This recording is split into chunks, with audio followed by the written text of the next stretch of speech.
a newly declassified appendix to Durham's report from May of 2023, reveals strong evidence that the FBI covered up a plot by the Hillary Clinton campaign to amplify ties between Trump and Russia. That the FBI covered up the plot. This is the new piece of it that's being dropped today, because we knew Hillary did it. And Fox Digital had reported earlier this week that we were going to see this annex, and it was going to suggest the FBI knew that she was going to do it and then covered it up. And that's where we're going now with this, that Kash Patel said he found the Durham appendix and thousands of other documents inside a burn bag in a secret room at FBI headquarters. Now, we knew that Hillary sought to link Trump to Russia. That piece is not new. But the declassified appendix adds considerable new details, reports Schellenberger, which suggest that the Clinton plan was real and the FBI helped to cover it up. The CIA believed Russian intelligence memos, which analyzed hacked emails and alleged a Clinton plan to vilify Trump by linking him to Russia, were credible. So the CIA believed that those Russian intel memos we got from the Dutch were real and were credible. In September of 2016, September 7th of 2016, the CIA sent an investigative referral over to the FBI that referenced the Clinton plan, saying, this looks legit. The FBI rejected the intelligence. The deputy director, Andrew McCabe, said, there's multiple layers of hearsay in here. Some of the hacked emails, writes Schellenberger, had been obtained from American think tanks. Again, we believe the Russians hacked them. The Dutch saw the hacking materials. American think tanks, none could be substantiated. One author of the emails, for instance, was Leonard Bernardo, the regional director for Eurasia at Open Society Foundation. And this guy would wind up kind of denying that this sounded like him, but the best assessments, writes Schellenberger, were that they were likely authentic, that these were Bernardo emails, and that the Russians had gotten their hands on them. He writes that multiple analysts did know the Russians had in fact hacked Bernardo's emails. So he's just setting up the foundation for the information that's in here. So the CIA believes all this Russian hacked material, and the FBI says no because of hearsay. But analysts believe, at least this one guy, Bernardo, really was hacked. This really is him writing in these memos, and including an email describing the Clinton campaign plan to frame Trump for Russia's hacking of the DNC emails. Okay, plan to frame Trump for Russia's hacking of the DNC emails. In other words, Russia, they claim, did it, and they had a plan to blame it on Trump. Okay, going on. The FBI general counsel, unlike the deputy director, McCabe, the general counsel, James Baker, according to the Durham appendix, did not dismiss the credibility of the Russian reports and believed the reports should not have been dismissed out of hand by McCabe and others at the FBI. So you have an internal disagreement at FBI, and you have agreement over at the CIA that these Russian hacked materials are real and that Hillary Clinton has a plan to try to undermine Trump by claiming he's a Russian stooge to distract from her email scandal. Everyone, Schellenberger writes, involved, including the FBI, acknowledged the credibility of the source of the Russian intel reports and the hacked emails, referred to as T1. This is the Dutch guy. It appears to have been the Netherlands General Intelligence and Security Service, which hacked into the Russian hacking group Cozy Bear. We've heard about them before, gaining access to their computers and monitoring them through a security camera in their facility. Okay, well, that's out. Dutch intelligence tracked Cozy Bear's operations for months and provided this information to U.S. agents. Okay, now I'm just going to read this paragraph and then I'll give it to you, Glenn. He writes, indeed, while the FBI was happy to use the Dutch agency's Cozy Bear intel to allege Russian election interference. In other words, they saw enough in those documents to say, the Russians are messing with our election, and they loved it. Yes, the Russians, they're involved, they're evil. It appears to have rejected intel from the same Dutch source when it came to the information about Hillary. It's unbelievable.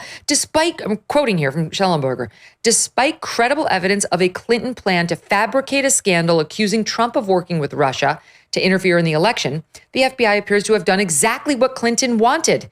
It opened its Crossfire Hurricane investigation into alleged coordination between Russia and the Trump campaign, and it relied heavily on the Clinton-funded Steele dossier for investigative and surveillance purposes.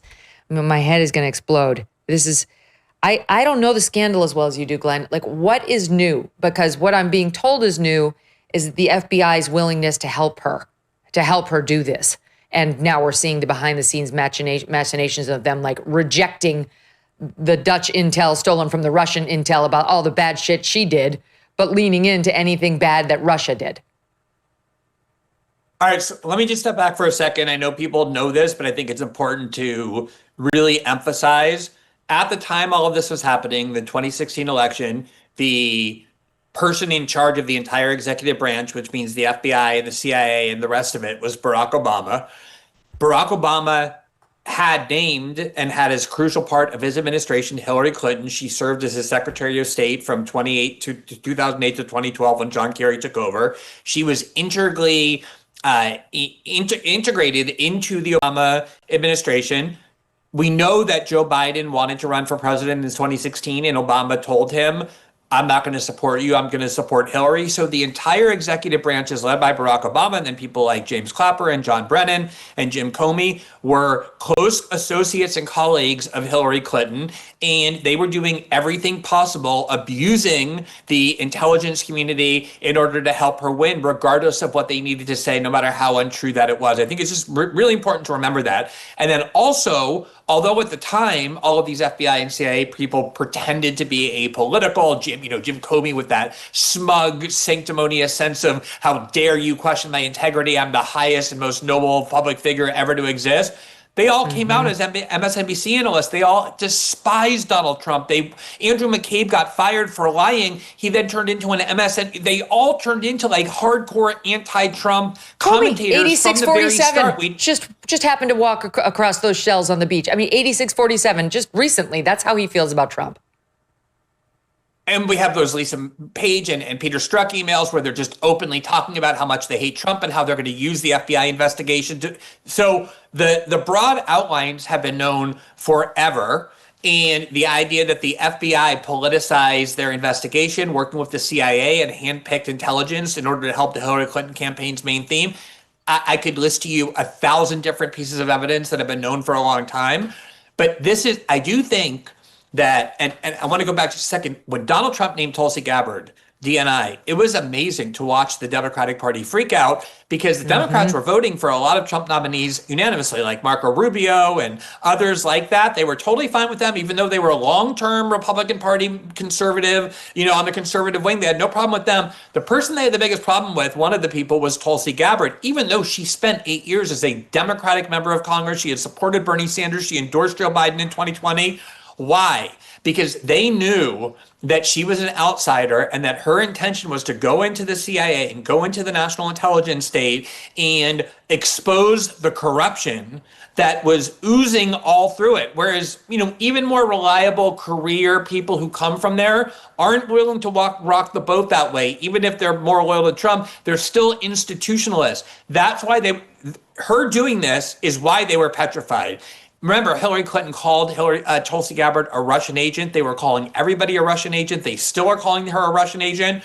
And what she did was bring why should any of this have ever been hidden? She brought absolutely critical transparency. And now what we're seeing are new pieces of information. Specifically, a lot of people in 2003 thought that Dick Cheney and the neocons were manipulating the intelligence about Iraqi WMD because they wanted to go to war in Iraq, and they ignored the ones who were saying they didn't have WMD and elevated the ones that said they did. We all know that happened. I heard Matt talking about it on your show.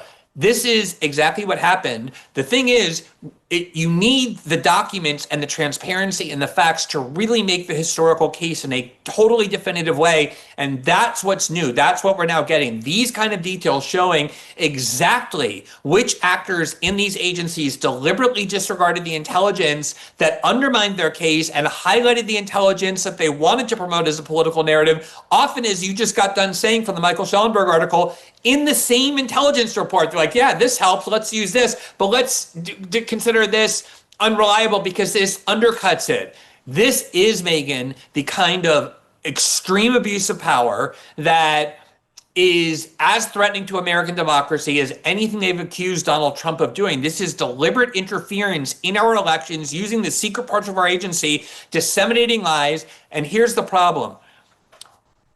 and this happens all the time, is when these intelligence agencies do bad things and people at the time stand up and say it, most of the evidence is hidden. So you get called a conspiracy theorist or there's no evidence. The evidence only comes out years later. And by which point it comes out, like now, and you want to say, hey, here's the proof. Let's look at that. People are like, why are you talking about 2016? That was 8 years ago. True. We have so many other things. This is irrelevant.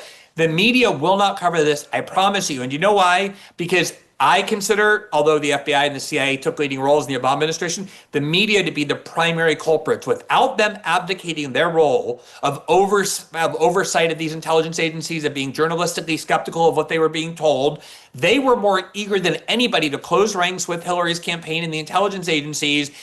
They gave themselves Pulitzers for this totally fraudulent reporting. To this day, they're proud of the role they played, even though, other than, I'm sure, Russia did do some interference. Big countries interfere in each other's politics all the time. That was never the scandal. The scandal was the collusion between Trump and Russia. And even the extent of the Russian involvement was completely exaggerated, to the point where we now question whether they really did do the hacking. The problem is it's going to be confined to shows like this, to people like you and me. Fortunately, we have a lot more influence than we did 8 years ago. Independent media doesn't, so we can break through. Don't expect the New York Times and NBC News and the rest of them to take any of this seriously. They're going to run cover for it, which is why the New York Times published that Brennan Clapper op-ed, because they are as guilty as anybody. Since President Trump was sworn in, his administration has made enormous progress at a breakneck pace. But don't forget, while they are moving mountains for the good of the nation, you've got your personal savings to worry about. And one of the best ways to look after your savings is through diversification, particularly with gold, like from Birch Gold Group. In the past 12 months, the value of gold has increased by 40%. And Birch was an advertiser on this show 12 months ago. If you had purchased then, you'd be 40% richer today. Now's the time. Central banks continue to bolster demand for gold by burying in record quantities. Global instability and tension is high, and Birch Gold makes owning physical gold so easy. Easily convert an existing IRA or 401k into a tax-sheltered IRA in physical gold, or buy some to store in your home safe. Just text MK to the number 989898, and Birch Gold is going to send you a free info kit on gold. Look into it, see if it's right for you. There's no obligation, just useful information to help you make a decision.